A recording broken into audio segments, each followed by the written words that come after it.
विधानसभा उम्मीदवारों पर मंथन के लिए दिल्ली में बीजेपी की बैठक। असम, केरल और बंगाल के लिए बीजेपी की नई स्ट्रैटेजी क्या है और केरल में किसका अंडर करंट। चुनावी राज्यों की खबरों के लिए देखिए टॉप 9 चुनावी चक्रव्यूह।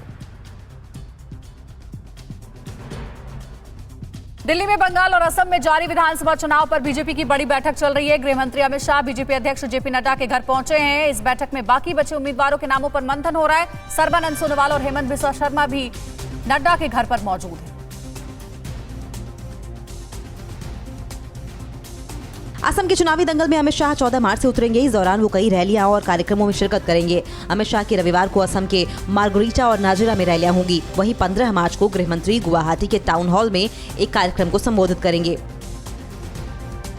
AIUDF चीफ मौलाना बदरुद्दीन अजमल ने कहा है कि असम विधानसभा चुनाव में CAA के मुद्दे पर लोग बीजेपी के खिलाफ वोट करेंगे। अजमल ने दावा किया है कि इस बार राज्य में कांग्रेस के नेतृत्व में सरकार बनेगी। असम में, पूरा असम में इसके खिलाफ आंदोलन हुआ और अभी इलेक्शन शुरू हो गया। लोग वोटिंग जो करेंगे वो CAA के खिलाफ करेंगे और ये बहुत जल्दी नतीजे से पता चल जाएगा।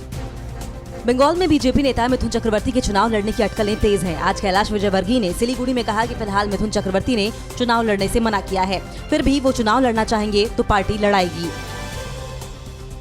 कांग्रेस ने सोनिया गांधी, मनमोहन सिंह, राहुल गांधी समेत बंगाल चुनाव के लिए 30 स्टार प्रचारकों की सूची जारी कर दी है। खास बात यह है कि इस लिस्ट में G23 के प्रमुख नेता गुलाम नबी आजाद, कपिल सिब्बल, आनंद शर्मा जैसे दिग्गजों का नाम नहीं है। बंगाल चुनाव में कांग्रेस का लेफ्ट और ISF के साथ गठबंधन है। बंगाल के रण में संयुक्त किसान मोर्चा की एंट्री से सियासी घमासान तेज हो गया है। आंदोलनकारी किसानों की आज पश्चिम बंगाल में एक मीटिंग होने वाली है। फिर नंदीग्राम और कोलकाता में महापंचायत होगी। इसके अलावा वहां के किसानों से MSP को लेकर सवाल जवाब किया जाएगा।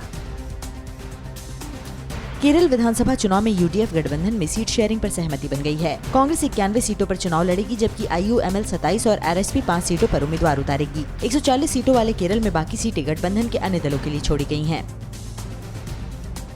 तमिलनाडु के डिप्टी CM O पनीरसेल्वम ने बेडिना या कुन्नूर विधानसभा क्षेत्र से नामांकन दाखिल कर दिया। सेल्वम 2 बार इस सीट से चुनाव जीत चुके हैं। नामांकन करने के बाद पनीरसेल्वम ने न केवल जीत का दावा किया बल्कि राज्य में एक बार फिर AIADMK की सरकार बनने का भरोसा जताया।